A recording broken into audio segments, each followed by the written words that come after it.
Good afternoon, everybody. My name is Alexis Giovanetti, and this is my audience. Hello, I'm Carmen. Hello, I'm Michelle. Hi, I'm Garrett. All right, and today I'll be discussing hospice versus palliative care.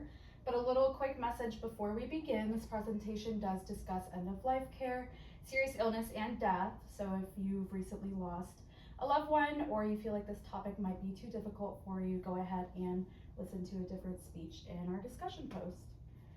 So firstly, our core principles. We have seen Flieger with the National Library of Medicine. He published an article that discussed a survey of participants who reported their knowledge of hospice versus palliative care. Only 28.8% stated that they did understand the difference, but upon investigation, Flieger did report only 12.6% actually knowing the difference. So this definitely shows that there is a miscommunication between the ideas of what the differences are. So I'll be discussing those specific differences such as purpose, timing, and goals. Although they do both prioritize improvement of the quality of life, they vastly differ. But illness and death are inevitable, which is why it's important to stay knowledgeable. So firstly, what is hospice? Hospice of Southern Illinois reviews frequently asked questions from the public discussing truly the definition. So hospice care starts when treatment ends. Focusing on the comfort while prioritizing patient dignity, and who qualifies are terminally ill patients with a prognosis of less than 6 months, so a shorter lifespan. And the goal is truly to improve the quality of life to both the patient and the family, making it much more comfortable. So hospice provides regular visits by the hospice team. It's all reviewed by a hospice physician, and it provides emotional and psychological support as well, such as therapy or social workers that can help feelings of anxiety, fear, depression, and of course grief that we're all anticipating. It also provides a team that makes it accessible to education and equipment, anything that the patient or family might need. And there's 24/7 healthcare access so that anybody would have access to any care that they need, whether that's in the home, a hospice home, or even the hospital. Now, what is palliative care? NPACE reviews that palliative care is much more than all of us think. So palliative refers to easing and extending life while enhancing everyone's day-to-day during this illness. It focuses on a serious chronic illness that they might endure treatment through or they might not, but it's not within that 6-month prognosis. So it's at any point during that patient's illness. And this also focuses on the improvement of quality of life, but it's not focused on the dying process, which is where they differ. So it's going to be like pain and symptom management or any symptoms that they might be experiencing, while also supplying support to the patient and the family. So palliative care provides emotional and psychological support as well. So they're helping easing that anxiety, depression, and fear, and eventually grief, but that's not the main idea of what palliative provides. They also coordinate care through different physicians because there's going to be a multidisciplinary team as far as if that's going to be oncology, urology, respiratory, whatever the patient diagnosis focuses on. The palliative care team can help educate the patient and family throughout the process as well. This is a lot of new information, especially if it's a new diagnosis. So having those resources is extremely important for easing that stress and anxiety that everybody is feeling. So this is our team. We have our physicians and nurses. This is going to focus on the actual comfort of the patient and keeping everything nice and easy for them, especially if there's any changes in the care. Then we'll have social workers. So of course we all know that it's not just rich people that get sick and die, it's also those that are poor or maybe without housing. So they might need some extra help. So that's where the social workers will come in. And then we have the spiritual leaders, those that have extra religious beliefs that might interact more with their care that the physicians and nurses might not be aware of. And then we have trained volunteers and therapists, which is extremely important in making this process a lot more psychologically involved. So our key differences and similarities, we discussed timing. Hospice is at life expectancy less than 6 months. So that could be the patient's actual disinterest in continuing care. Maybe it's not part of their belief system, or maybe they just don't want to go through with that extensive care. Well, it could also be the fact that there's limited interventions. Maybe they're not a good candidate for surgery or any treatment. Could be their age. It could be that they have other illnesses that would interact with that care. And then palliative is going to be any part of that terminal illness.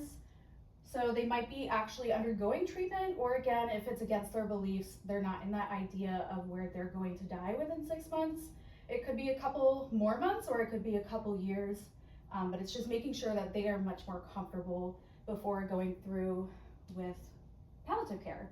So they're going to be treating mostly the symptoms of the disease, or even the symptoms that present from the treatment itself, such as like if somebody goes through with cancer treatment, the chemotherapy can make somebody extremely nauseous, weight loss, or hair loss, whatever it is that this patient might need.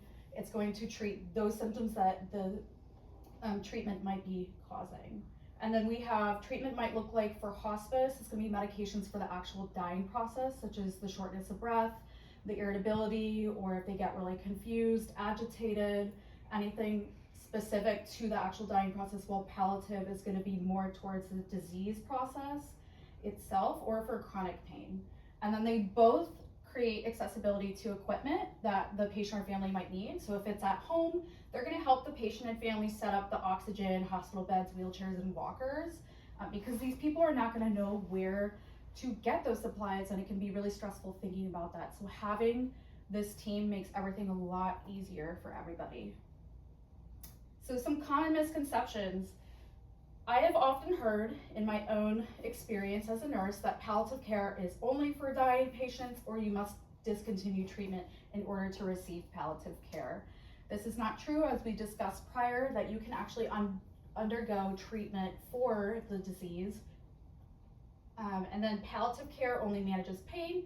Again, the disease process could be like chronic heart failure, where they're experiencing edema or shortness of breath. So palliative care can actually treat those symptoms as well as any pain that they might be experiencing. And then hospice causes the patient to die faster. While this could be somebody's personal beliefs and why they wouldn't want to go through with hospice, this is not true. Hospice is really just making the experience a lot more comfortable for everybody and making it a lot easier for them to pass. And then if I use hospice, then my loved one cannot pass at home where they would like to be. This is not true, as it can be in the hospital, in a hospice house itself, or even at home, as long as they are eligible with the supplies, such as the equipment that we set them up with. So a hypothetical hospice scenario, to put into perspective for everybody, is imagining an 80-year-old man who has been diagnosed with end-stage renal failure, and he has been told that he must go through dialysis in order to continue living. Not only does this go against his personal beliefs, but also his cultural beliefs. So he's decided to decline this treatment, but without dialysis, this only provides him 2 weeks of living, as the toxins will build up in his system and he's not able to excrete those extra fluids, and therefore will fluid overload him. This does not mean he needs to suffer. This means that hospice can help him out and appropriately guide him to comfort his nausea, vomiting, any confusion or shortness of breath from the fluid overload. And it can also allow him to set up living wills or funeral arrangements if he doesn't already have that set up with family. And then for our palliative case scenario, imagine a middle-aged woman is undergoing treatment for stage 3 cervical cancer. Her ultimate goal is to go into remission, but of course this is causing some nausea and vomiting with the treatment, severe fatigue, and overwhelming anxiety. She just feels like she's going to die. And then rather than toughing it out, she decides to reach out for help. So palliative care can actually assist her with making her much more comfortable, and in order to kind of provide her the best quality of life, they can ease her symptoms and give her counseling resources, make her feel like she's not alone, because there are other women of the same age undergoing the same treatment, and it can give her a better perspective. And this allows for the oncologist to also focus on the treatment rather than symptomatic relief, because palliative care can do that instead. So overall, we discussed the key differences between hospice and palliative care and how there's often misconceptions. We discussed the timing, the goals, and the purpose and how they all differ, while being informed of the differences allows patients and families to make the right decision for them. So if you or a loved one experience a difficult diagnosis in the future, you are able to know what is out there for you and that it's not the end. So these are my sources, and that is all. So if you guys have any questions, all good.